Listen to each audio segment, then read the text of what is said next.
आज रात्रि में युधिष्ठिर जी महाराज रो रहे थे। बहुत समझाया।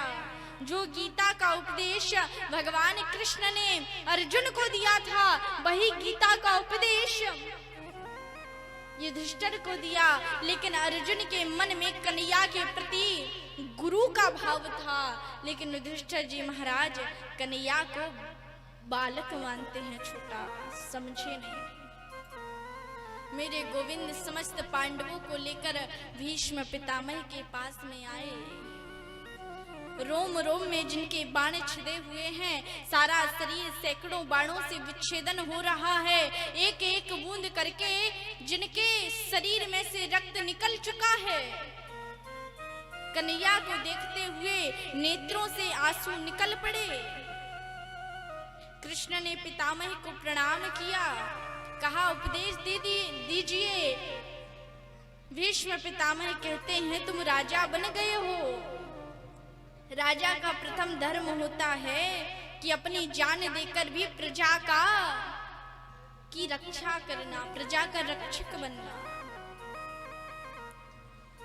धन कमाना चाहिए, हमें बहुत कमाना चाहिए, लेकिन धन का जो 10वां भाग होता है उसे दान के लिए रखना चाहिए। तन पवित्र सेवा किए, धन पवित्र कर दान, मन पवित्र हरि भजन सो, होत त्रिविध कल्याण। शरीर पवित्र होता है सेवा करने से, धन पवित्र होता है दान करने से, मन पवित्र होता है गोविंद का कीर्तन करने से।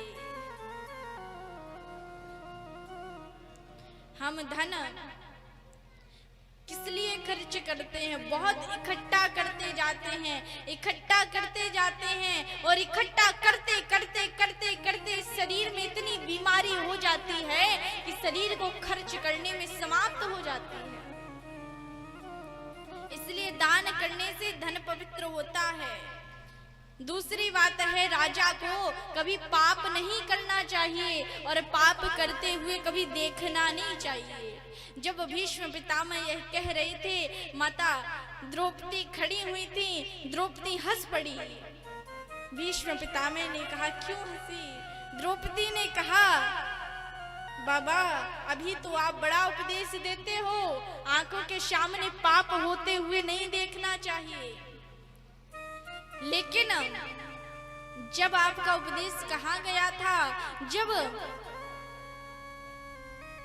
भरी सभा में दुष्ट दुशासन मुझे निर्वस्त्र करने का प्रयास कर रहा था, तब आपका वह उपदेश कहा गया था। भीष्म पितामह रोने लगे, कहा कि मुझे क्षमा कर दो। उस समय मैंने दुर्योधन के घर का अन्न खाया था। अब मेरा शरीर शुद्ध हो गया, वाणी भी शुद्ध हो गई, बुद्धि भी शुद्ध हो गई। दुर्योधन के दूषित अन्न से बना रक्त अब निकल गया। अर्जुन ने इतने बाणों का विच्छेदन किया है मेरे शरीर पर। 1000 बिच्छुओं को एक साथ काटने पर जितनी पीड़ा होती है, वह पीड़ा मुझे आज हो रही है। कन्हैया से वार्ता करते हैं, कहा, प्रभु मैं अपनी बुद्धि रूपी पुत्री आपको समर्पित करता हूं।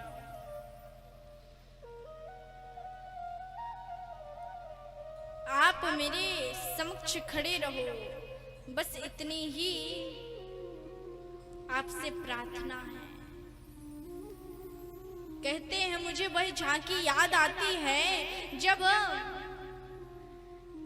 युद्ध हो रहा था, आप खड़े हुए थे, आपने प्रतिज्ञा की थी कि मैं युद्ध में शस्त्र ग्रहण नहीं करूंगा, लेकिन मेरी भी प्रतिज्ञा थी, आज जो हरि शस्त्र ना गहाऊं, तो लाजो गंगा जननी को मैं शांतनु सुत ना कहाऊं। प्रतिज्ञा की थी, लेकिन जब मैंने अर्जुन के ऊपर बाण छोड़ने लगा, अर्जुन ने कहा, मेरा मुकुट टूटने वाला है, रथ टूटने वाला है, कन्हैया मेरी रक्षा करो। तब भगवान अपनी प्रतिज्ञा को भूल गए और रथ से कूद गए। रथ का पहिया डला हुआ था, टूटा हुआ पहिया हाथों से उठाया और दौड़ पड़े। वह ऐसी झांकी थी कि एक सिंह हाथी को मारने के लिए दौड़े। वह झांकी मुझे बड़ी याद आती है। गोविंद ने पितामह से कहा, आपको तो इच्छा मृत्यु का वरदान मिला है, आप जीवित रहिए। भीष्म ने कहा, हे केशव, अब जीने की तमन्ना नहीं है, आप ही मेरे नेत्रों के सामने खड़े हो। देहांत काले तुम सामने हो, मुरली बजाते हो मन को लुभाते। यह गीत गाकर मैं तन्नाथ त्यागूं, गोविंद दामोदर माधवेति। बड़े प्रयास करते हैं हम, माला जपते हैं, संकीर्तन करते हैं, भजन करते हैं, राम नाम, मरते समय मुख से राम नाम निकले, लेकिन जब मृत्यु का समय आता है कंठ अवरुद्ध हो जाता है, मुझसे राम नाम नहीं निकल पाता। लेकिन कन्हैया मेरे समक्ष तो आप खड़े हो। भीष्म पितामह भगवान को देखते रहे और देखते देखते अपने पंच भौतिक शरीर को त्याग दिया। भीष्म की मृत्यु के पश्चात पांडव रुदन करने लगे। कहा, रो मत, जब संतों की मृत्यु होती है तो संतों की मृत्यु पर बैंड बाजे बजते हैं, संतों के जन्म पर नहीं, उनकी मृत्यु पर, क्योंकि संतों की मृत्यु बड़ी सुखदायी होती है।